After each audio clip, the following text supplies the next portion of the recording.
Actually, now we can tie this into a previous question I know you want to ask, which was regarding my contacts. I'm like, what? Yes, why I have this look. So, one of the things that they're off in the Kentucky Derby. Interest of the greater good for me to smoke a joint and calm down.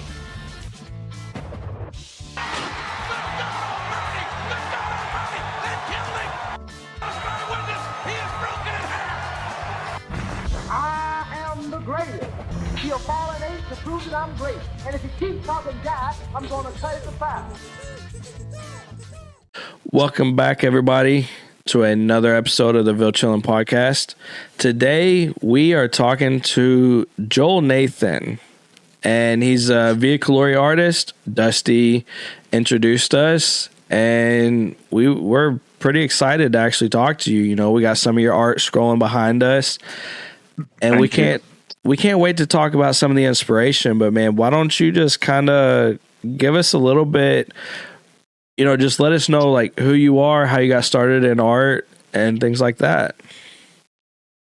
Okay. Well, of course, as you know, my name is Joel Nathan, otherwise known by social media as Master Joel Nathan. Kind of a title I gave myself, but anyway, where does that come from? The master. Where does that come from? Like I was thinking, kind of like the masters of art, you know, like the like Da Vinci's and things like that. No, and he was thinking, oh, okay, awesome, because he was thinking. I was thinking like, Jedi. Yeah, so I was like, okay, cool, awesome. Sorry, okay, that would, or like Master of Mystic Arts, Doctor Strange. Any one of that would be good. Doctor Strange is amazing, man. So actually, yeah. So basically, during my high school days, my old drama teacher, she once referred to me as a Renaissance man, which of course is a term for one who is like multi-talented in many different aspects. And so that when I came up with the name Master Joel Nathan, that's what I was referring to, and sorry, can't speak, was a reflection of my goal of trying to be a modern day Renaissance master and being prolific in all I do, whether it be art, whether it be acting, whether it be cosplay, to just be prolific in everything I do. Love that. You can definitely see in your art, like you wear multiple hats. So we'll go further into that. But so like, is that when you got into art, like back is high school, or is it just something that you've always done? Oh, that's something I've always done.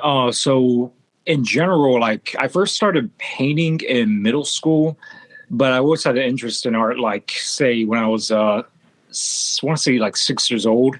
And aside from the fact that there actually is some artistic background in my family from my father's side and my mother's side, especially my great uncle. Weirdly enough, it was actually a film that kind of got me into painting. Randomly, it was and as a kid, I was always fascinated by the rotunda painting in that movie so much that I would fast forward and rewind my VCR all the time just so I could look at that painting from different angles. So that was one of the things that got me into painting specifically. And so I've been painting since I was in middle school in general.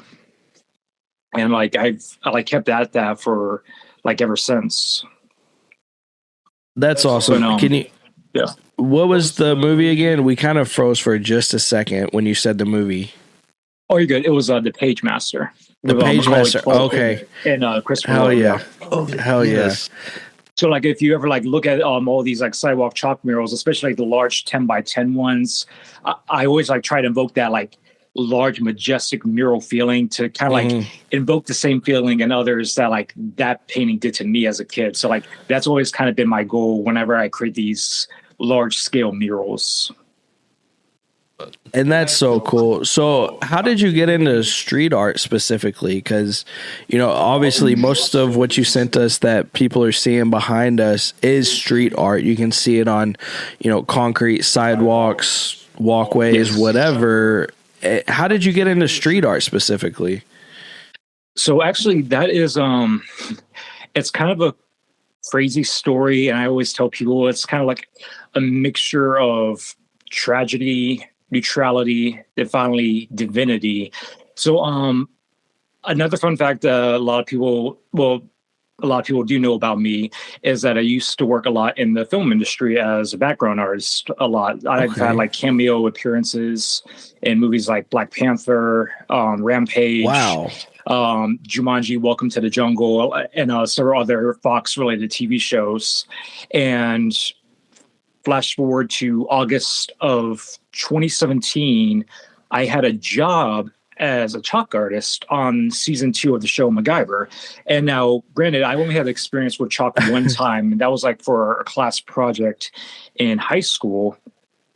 And so like I only had an idea like, okay, I can just apply that to pavement. And I gave myself time to practice when I did get the job.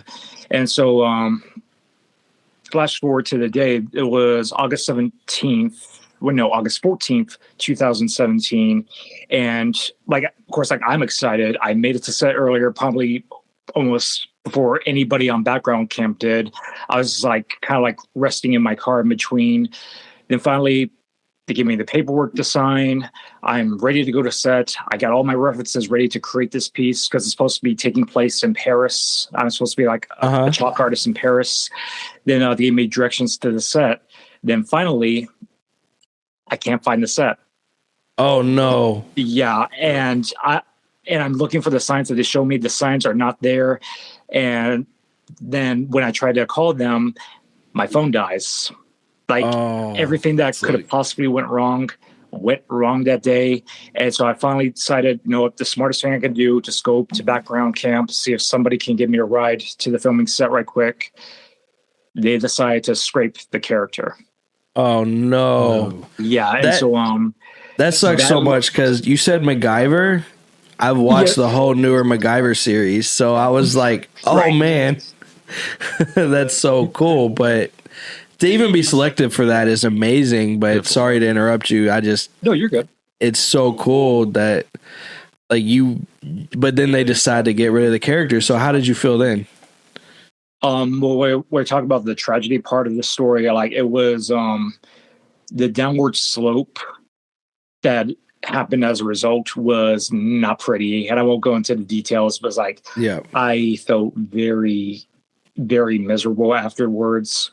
So during that whole like 6-month period when I did my first ever piece, like it was mainly just like kind of contemplating, okay, maybe I should just like do it just to get it out of my system. That way I can kind of like give myself closure, move on from it. And actually the piece you're seeing right there, that was the first one I ever did, was of that's the Black Panther Boseman's, T'Challa.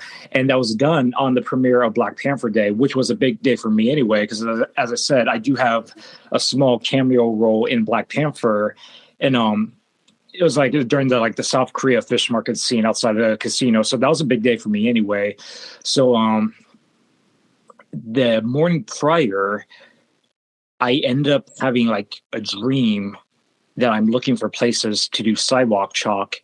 It just happened out of the clear blue. But as a result of that dream, instead of getting the 6 hours of sleep I planned for, I ended up waking up 3 hours earlier. And it was not like that feeling of sleep deprivation, 3 hours of sleep. It was more like you wake up and you're alert because like you know what you have to do. So it's like, this is a sign.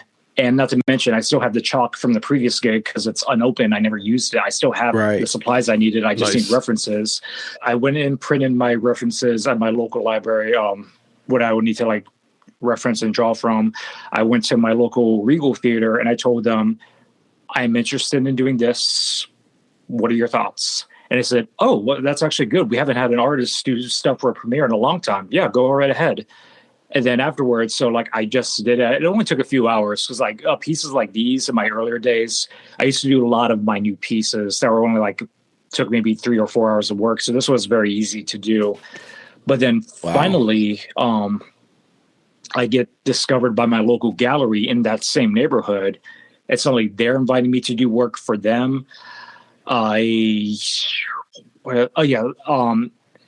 I believe that image went semi-viral in the Columbia community because the next thing I know, my notifications are blowing up with people sharing the same image over and over again. And so like I was like, okay, I guess I'll just keep up at this. And yeah, so I just started doing work for my local gallery. Then flash forward to a year later, I decided that when Elton John was in town, I decided I was just going to randomly I wasn't recruited by the arena or Elton or anybody in any way. I just decided to do it. But next thing I know, Elton's photographer ended up meeting me. He snapped a photo of me. And next thing I know, I'm seeing Elton sharing my artwork on the front of his Instagram. That's so cool. Yeah, it was like everything just like started to fall into place afterwards. But of course, then 2020 hit and COVID. pandemic, we're all on lockdown. Yeah. Yeah, so it was kind of like it was rough for all of us. But career-wise, I really didn't know what to do. But when 2021 came around, and I got my first gig after the pandemic. I got hired by my local library to do work for them. Then when a fellow artist said I should be taking my work to like New York or other places, that's when I decided, okay, all right, everything's opening up again. I want to finally go out into the world more. And so I started taking a chance. And yeah, I booked my first out-of-state gig it was Chatsworth and Duluth, Georgia, back to back. Then I did Virginia Beach. In October was a back-to-back of Bartow, Florida, Pigeon Forge, Tennessee, and then finally my first Via Colori, which was... Oh, that's so cool. Yeah. Because we definitely had that question lined up, like, how did you get started with Via Colori? What's up, everybody? We just wanted to take a quick pause and say, if you haven't already, make sure to like and subscribe. Drop us a couple comments. Let us know what you like, what you don't, and let us know what you think about the video. And make sure to share out with your friends and family. It really helps us a lot. Yeah, we're on every social media platform. We're on every podcast provider out there. So whenever you get a chance, just give us a like, give us a follow. We definitely appreciate it. It really helps us out. And with that, we'll get right back to it. Okay.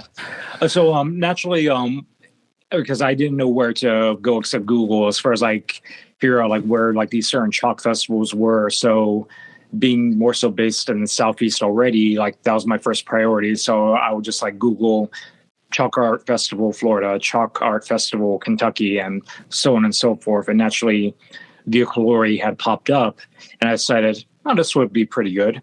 And I fell in love with that festival right away. I mean, not just like for the big crowd or like the wide variety of artists, but also just like the freedom of like not having to worry about like competition or anything like that, like doing something for a good cause. And also, I say like performing on that balcony area, like right next to the Ohio River, I think what grabbed my attention because like it was probably one of the most beautiful views I ever chalked to at that time. And I mean, still, it's one of my favorite views to chalk next to. But yeah, ever since then, Via Colori, coming up on my 4th year this year, has been the most I've ever chalked at the same location. And that's so cool. Yeah, not counting places that I've already done at home, like Regal Theaters, but I mean, like the most, like the longest I've ever chalked at an out-of-state location. So you've mentioned Georgia and then Atlanta and stuff. So are you from the Georgia area? Is that where you're primarily located? Oh, no, I'm actually based in Columbia, South Carolina. South Carolina. Okay. Okay. Gotcha. When you were talking about the acting and stuff, you mentioned Atlanta and Georgia. So I just wasn't sure, but it sounds like you've been all over the place. No, you're good, because that's actually what throws off people a lot. So the reality of the work I've done in Atlanta was, so anytime I did get a job, that would mean 7-hour round trip to and fro.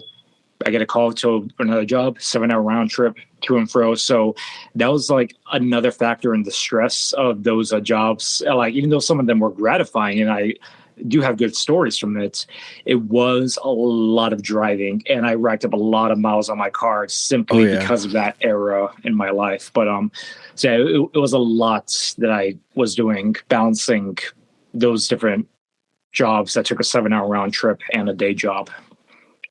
Yeah, I can't imagine like with the day job and traveling. So just because we've already kind of talked about Via Colori and chalk art, Being such a chalk artist, how do you feel knowing that these pieces don't necessarily last?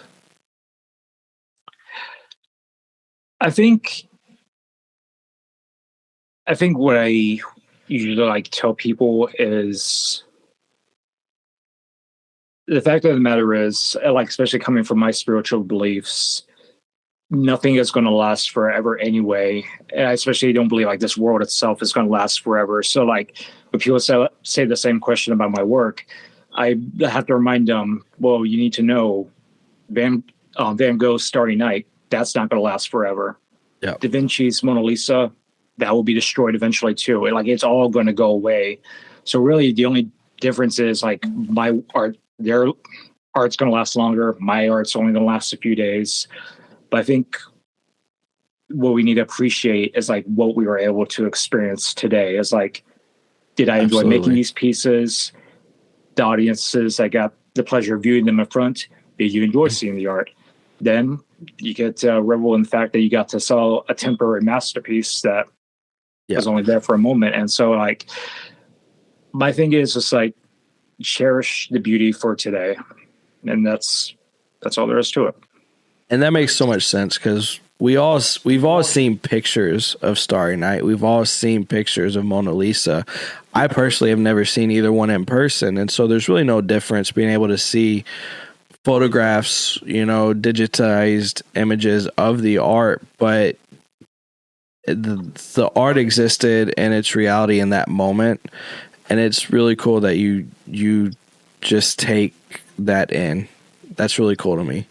Definitely, you can tell like you appreciate it more knowing that it's just temporary. Like, kind of enjoy it for that moment.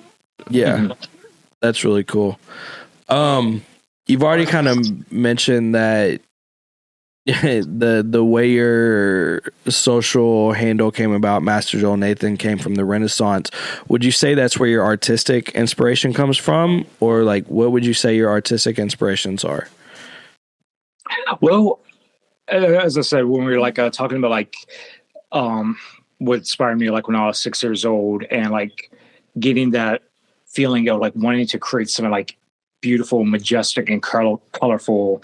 I mean, as I said, that painting from the Page Master really left a mark on me, which I like creating like gigantic splashes of color, like where people can like look at something and like it kind of like takes them to another world at heart.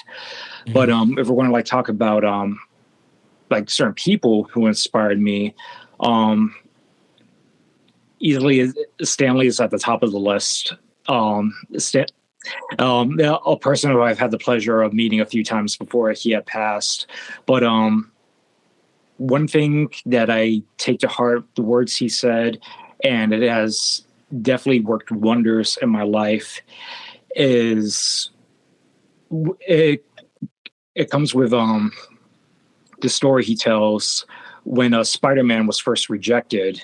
Mm-hmm. And of course now it's a success. And he just said like, if you have an idea that you believe is good, don't let some idiot talk you out of it.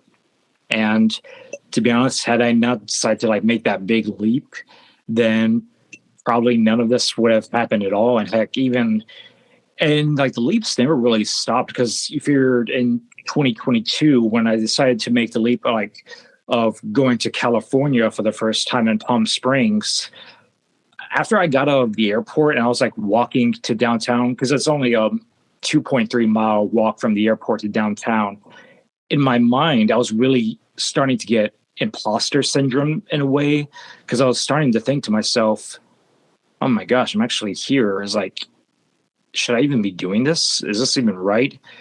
And so like there was a lot of self-doubt, but I was there because I thought like I was ready. And if you believe you're ready, and that's the piece I did at Palm Springs.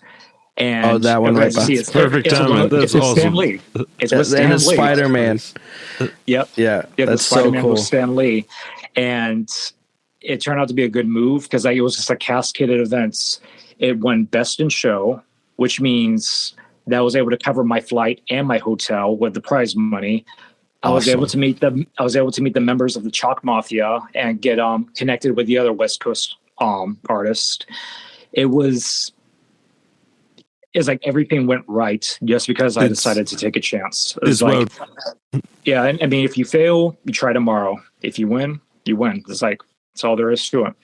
But that imposter syndrome, you being inside your head, and then you turn, you come to be the winner or whatever. So congratulations. Yeah. Thank you. That's so cool. It's such a Cinderella story, if you will. But it's funny that story led us into Stan Lee, because we had a question about, how has Marvel, influenced you? Because obviously, like, a lot of your art, when you really look through it, and the pieces that you sent us are very Marvel themed and or Disney themed. And so, how have those companies impacted you, I guess? But you already kind of spoke on Stan Lee, but if I'm not mistaken, a couple of the pieces you sent us look like it's like a Moana. It looks like a realistic version of Moana almost, or something along those lines. No, you are correct. So actually, yes. And sometimes my own friends even like inspire me. That so that Moana piece, those models that you see in there are actually people I know. My friends Jordan and Daryl, who like me are fellow cosplayers, and so like I was inspired by their work, and I decided to actually mash up references of them together to create that piece. And another one that you even see, like we see Billy Kaplan and Wanda Maximoff, Wiccan and the Scarlet Witch. Of course, that is Elizabeth Olsen's Wanda, but that reference of Billy is actually my friend Leo. So that is another cosplay friend of mine. So I also like the privilege of being able to like draw my friends at times, especially like when I can like give that back to them. That's so cool. Yeah. It's so cool that you actually incorporate that, because to me, I can't really see the difference. I just see like a different version of what I know it should be. But knowing that it's your friends, them knowing that it's you doing that, in homage, it's for them. That's a really cool thing to me. I think that's really cool. So it's like an Easter egg for yourself, because like he said, it's almost like we were just thinking it was like your interpretation of it, and it was really cool, and then it's so exactly. So you've already spoken about being able to travel around and go to different states and stuff, but we saw on your Instagram that you, I think, recently went to Japan. Was that Was that recent? I was just going to say, like, how was that? And, like, was it the art? Was it the culture? Was it both? Was it a love of anime? All of those things. Just what inspired that trip? So, actually, I went because it was actually my brother's 40th birthday at the time. And, of course, he wanted to go. And, of course, I mean, I always wanted to go because, I just love everything about it. I mean, not just like, the anime, the culture. I also like wanted to like get to like meet new people at the same time. The people are delight, by the way. Like I enjoyed meeting so many like new people over there.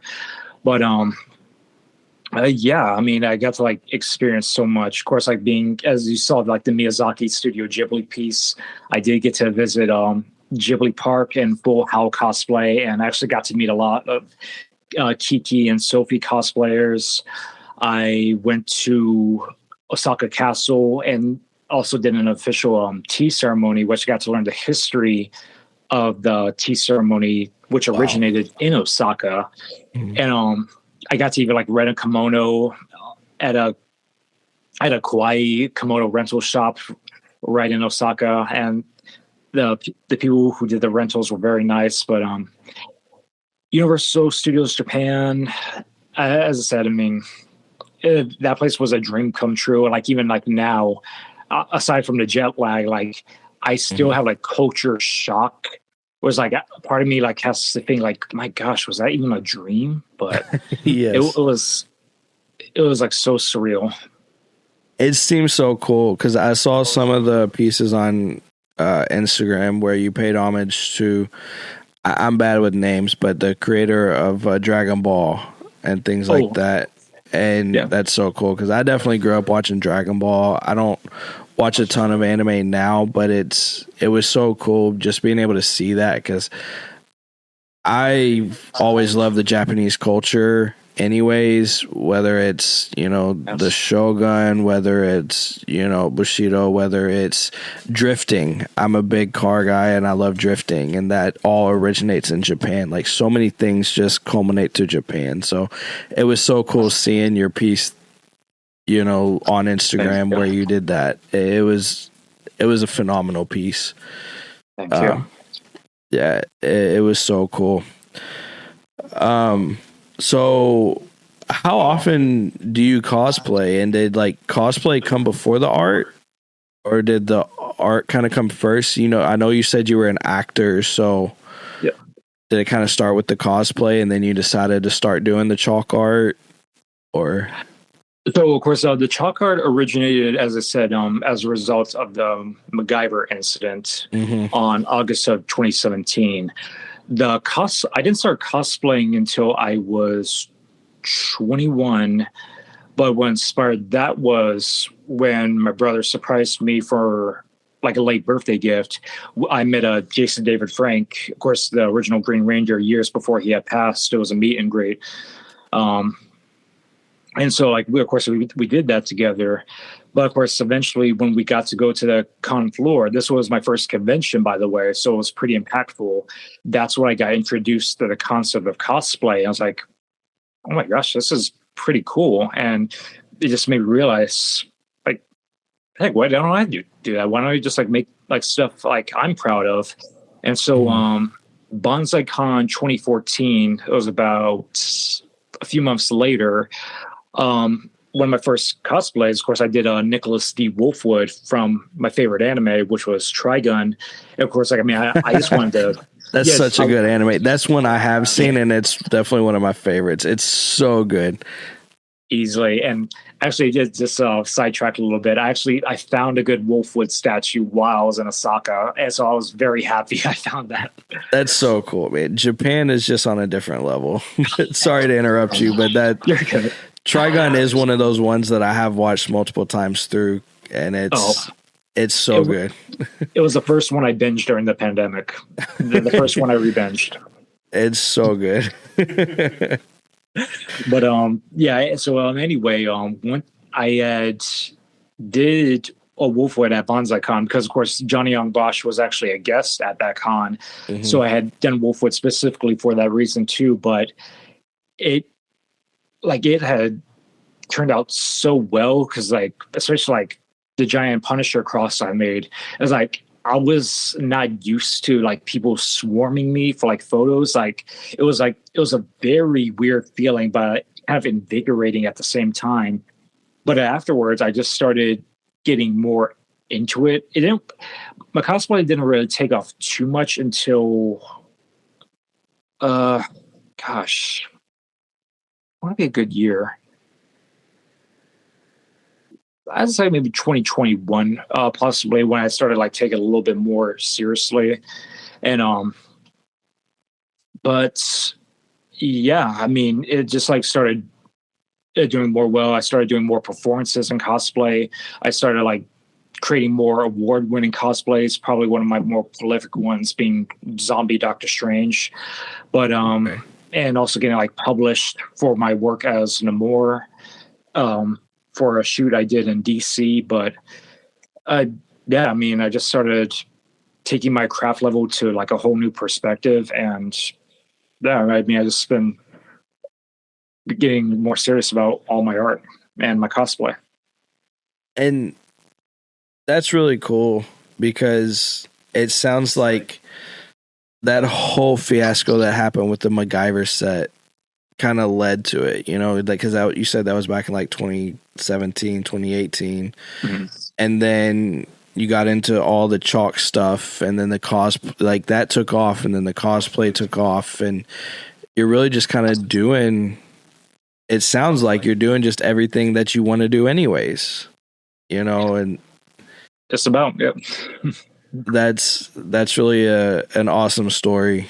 I love it. Thank you. We're all about cool people doing cool things. So And we talked to Bradzilla. He made a good point. He was talking about like how artists, sometimes you have to take that pain and that suffering and then kind of channel that, into your art. And you can definitely see that with these pieces like this. What's your plans for the future? Like, where's some other places you want to go to and spread your art? Ooh. So naturally, so of the big three, naturally, I've always wanted to do Hollywood, Chicago, and Manhattan, New York. Burbank was done, and that was another best in show city. So like that's fulfilled. So I eventually want to finally do work in Chicago and in the heart of New York City. But of course, I always wanted to take my work into like the home of chalk art, which of course would be Italy, and do work there and do work in other countries.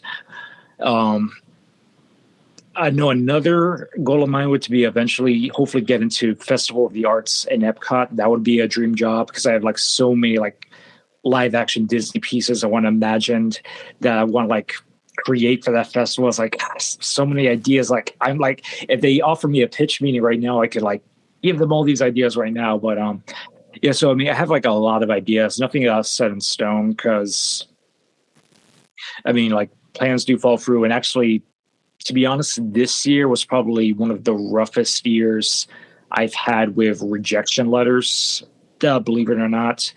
And not to mention, like some of those trips, as I said, like Palm Springs was only able to pay for itself because the prize money helped cover it.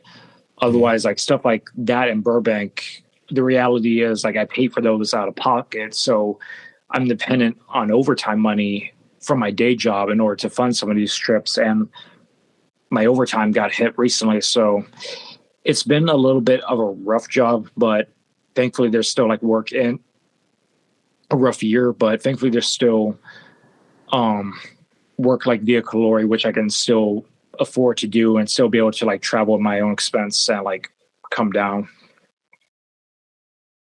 And we definitely appreciate you coming. Yes. We're based in Louisville. We definitely appreciate you coming to just represent your art in the city and show people the talent and show people that our humble city is a hub. It's kind of in the center of so many places, and we've loved it. We can't wait to see. You're going to be there this year, right? So yes, fourth year. That's nice. So cool. And it does go to an amazing cause, which you mentioned, and we can't wait to see what you have planned for that. I mean, I'm not going to ask that. I don't want to spoil anything, but we're going to be there, so we might hit you up while you're in the middle of it and ask if we can ask a couple of questions. But absolutely, I can't wait. Your story is really cool, man. I hope things start to pick up. Being able to travel is so cool, and travel for your art, that I can't even imagine how cool that must be. And what's showing behind us is just a small testament to it. So thank you. I think you already mentioned it a little bit, but how did you end up with the Elton John pieces? Like, where was that at? And so that was actually close to home. That was at my local arena at downtown. And as I said, because like I didn't have anything planned, it was just kind of like a mere like I wanted to chalk, and like I kind of like had this impulse is like, okay, like if somebody stops me, like I mean they stop me, and then it happens. But I just like nobody told me anything. I just wanted to do it, and Ellen's photographer just met me out on the street, like about like a few minutes after I finished that piece. But that's so cool. That's street art at its core, though. Honestly, whether you want to, street art, chalk art, graffiti, that's kind of, you make art where you can make art happen. And if you can do it in front of the right people, that's really cool. Absolutely. I love that. It's art for art's sake. Yes. So, And I think we've covered most of what we have here. Did you want to bring anything up? I mean, obviously, we'll link all your socials. So I think it's Master Joel Nathan on pretty much all socials that we found. Except my Facebook. I did kind of bring it back, but I had to change the URL because unfortunately another downside to this year, my personal Facebook did get hacked into. So unfortunately I did lose the Master Joel Nathan URL to the old account. So there is another Facebook version of it. It is me, just to be clear. But so the URL is not the same. It is Joel Nathan, but slightly different. But so that's why I didn't include my Facebook. It's more so like really there just in case somebody wants like a quick link, like especially for people hosting events, they can quickly see a portfolio of my entire art without the cosplay. But otherwise my main ways that people can like reach me is like Instagram and or TikTok. Your Instagram shows everything. That's kind of where we saw everything. That's how I found the Dragon Ball piece in homage to Akira Toriyama, I think. Did I say that right? Hey, I did it. Good job. It's really, I know that shows everything, and it's a true testament to your art. And it's so cool just hearing your journey from being in high school, just kind of getting into, or I guess middle school and painting, high school and acting, and things like that, and just going from there. I think the journey is an amazing story. Like I said, when you started talking about the show, the MacGyver show, I was like, oh, I saw that. And I was like, oh, like it was even just an up and down for me right here because I did watch that. And then I was like, oh, shoot, maybe I could have seen him. Oh, yeah. And so I'm very I'm sorry for that. But it sounds like it kind of led to bigger and better things. Definitely. And I think that's always like the way you should like always look at it, because I think about like look at the hypothetical, like say that I did get that job and then it did happen. Not only probably would all this not have happened, you figure like what's going to happen anyway. Eventually, MacGyver's not going to be on the air anymore. Mm-hmm. That episode's going to be long forgotten, and so I think I believe it was like Robert Downey Jr. who said it. It was like, if you want to make God laugh, tell him your plans. I was like, that sounds about right. Yeah, that's, and like my plans were minute compared to what actually happened. And it was like, I never planned for this, but like, I love it so much and it's been gratifying the entirety of the time. And now looking back. Yeah, definitely humbling, but and motivating at the same time. Definitely. So inspiring. So along the same notes, who would you say your favorite Marvel character is and why? Ooh, top two, Silver Surfer and Adam Warlock. Mainly because Silver Surfer, I always liked the designs, but Adam Warlock, I kind of always related to on a personal level to a certain degree. It's kind of hard to explain, but it's there's sometimes I think it was the third issue of Infinity War, he's bringing up a lot of the stuff that he had to sacrifice along the way, and it's he almost kind of wanted to rage quit. It's I'm done. Let somebody else save this universe, because he's just so mentally exhausted and done with life. It's there was moments in that character's stories where it hit on a personal level, as it hit deep. I always loved Adam Warlock, and that's really cool because we were kind of thinking beforehand, you have people probably like me, honestly, who really mostly know Marvel for the movies, but then you obviously have people like you who know them for the comics. So have you always been into comics? You've read the comics and stuff? The majority of the time, more so like I've always had an interest in the stories of Jim Starlin, especially the Infinity Sagas. Okay. So that in the original, the OG Guardians, like with Charlie 27, Martin X, Vance Astro, Yondu, the original Guardians lineup, that and the Infinity Sagas of Jim Starlin were always the ones that I had read the most out of every story. Yeah. That's really cool. So, this is a loaded question, but would you ever want to actually create a comic or like create characters or anything like that? Because your art, obviously, recreating or not, like your art is on par. So, have you ever thought about doing something like that? So, actually, I have thought about it, and I do like, and that because actually I always like brew ideas. Like I keep like something like hidden in the subconscious just in case. But actually now we can tie this into a previous question that I know you want to ask, which was regarding my contacts.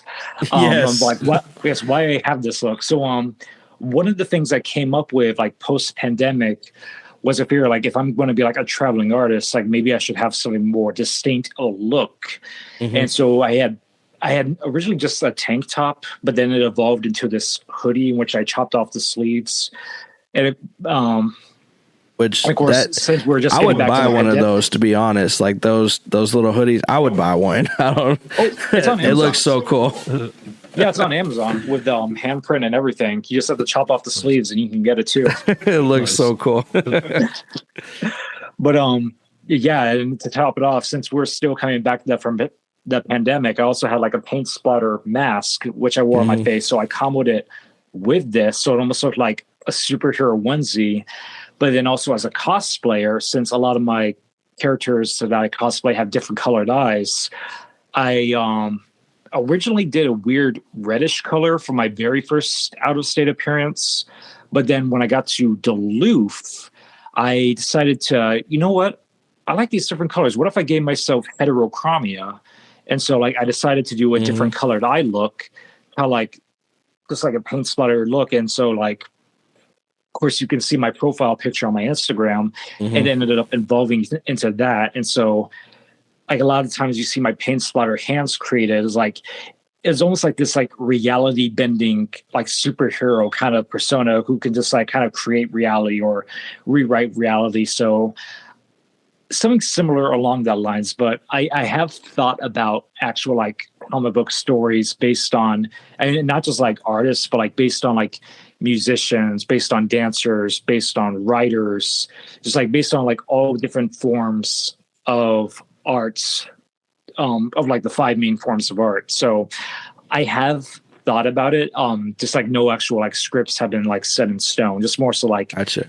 Yeah, more like plot lines, character names, etc. That's really cool. I think that's awesome. It's plotting the next step. Do you think you're going to do that sometime in the future? Do you plan on kind of pursuing that? Combining all those different arts together in something like that soon? Oof. I say if like somebody were to like give me the chance to create, because I mean I really would like to approach it with as much passion as possible and make sure like it's done like right the first time. That way it has the chance to even grow to begin with. So it's more so just like trying to work towards like continue to like make a name for myself. That way when the time comes I'm ready to like present this idea that like I can move full force toward it. But in the meantime, I definitely know for a fact that it's definitely not ready in any way. But like somebody was like willing to like want to work with me, like heck, if any like comic book publishing company, or if I like wanted to do like a manga version of it or like a mini series, or like heck, even if it was like a short animated mini series, I mean any format would do. Like I would be down to like try to create such projects.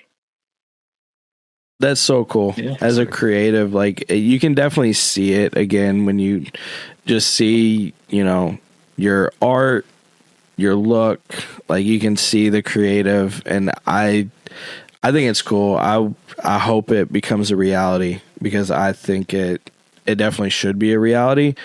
Of course, I'm not the one who's actually making those decisions, but I think it should be, and I would love to see it as a reality. I'd watch it. I'm looking forward to it. Thank you. Man, I think that's all I have. Do you have anything? No, we're just excited. We're looking forward to seeing your art, here live at Via Colori, October. Are you going to be here the 20th and the 21st? Yeah, I will be there Saturday and Sunday. Sunday, I may have to leave early because I do have to work at 5 in the morning back at home. So usually I always come home very sleep deprived, but it's worth it every time. But yeah, Saturday and Sunday I will be there because I did request another 10 by 10 piece, and I believe I requested another balcony section. So just like the one piece one I did last year, I should be back around the same location. Nice, and that view is amazing too. Right on the river and the sun right there. It's beautiful. So and actually that one was my favorite piece from last year because I wanted to create like that majestic look of like a ship on the ocean. Just like I wanted to create like that specific adventurous piece right by the river, and so like that really made my entire year just be able to like do what I wanted to do. And despite the fact it didn't get like viral like my Guardians of the Galaxy piece, is like that was the one like in terms of like color design and be able to create that specific spot like that. I love this so much. It really is cool, man. It was a pleasure to be able to talk to Dusty and, for her to link us up and make this happen, to be able to talk to you. It's just been an honor. We can't wait to see what this Via has in store. I'm sure it's going to be amazing. We can't wait to see what you're going to put out, which again, we won't put out any spoilers. We won't ask any questions yet, but we probably will while we're there. We plan on being there both days, and we can't wait to talk to you some more, man. It's an awesome story. So I can't wait. We'll see you. Yeah, can't wait. We'll see you then. Yeah. Is there anything else you want to say before we? Yeah. Is there anything else you got to add? Anything you want to shout out? Anything you got coming up? Anywhere you're going, or just your socials, which we'll put in the description. Yeah, just my socials. Socials should be good. But yeah, I believe I should be also right before Via Colori appearing in Pigeon Forge, Tennessee on the first Sunday of October. But otherwise, I love Pigeon Forge, man. The mountains are awesome there. Amazing. I love that area. Yeah, the whole Pigeon Forge Gatlinburg area is so cool. Always. So, since you brought it up, what do they have? I guess they have a chalk art festival that happens there too. Yes, you do. That's so cool. So we didn't really know much about the chalk art festivals that happened before Via, but I mean, what is that festival in Pigeon Forge? So it is like it's a 1 day chalk the walk. Usually lasts about 8 hours, and it takes place on like the island, which is kind of like an amusement park type area. Like they have rides, they have attractions, they have shops, restaurants. But yeah, it's just like a kind of like a fun little venue where you can just like chalk along the way. And actually that was another one. It was a 2021. It was a nature theme festival, and I chalked my friend again. I used him as a model. It's not depicted here, but you can find it online. Then last year I had returned, which was an entertainment theme festival, and I did a Robin Williams piece that had won a best in show. And yeah, so right now I am slated to return currently, but yeah. That's so cool.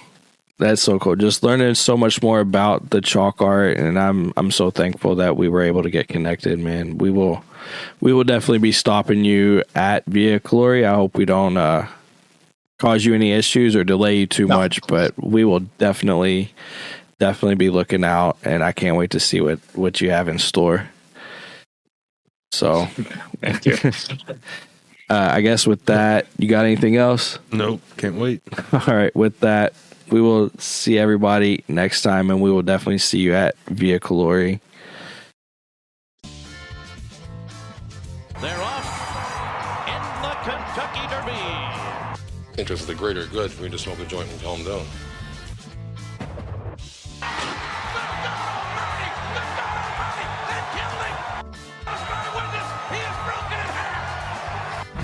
I am the greatest. He'll fall an eight to prove that I'm great. And if he keeps talking jive, I'm going to cut it to 5.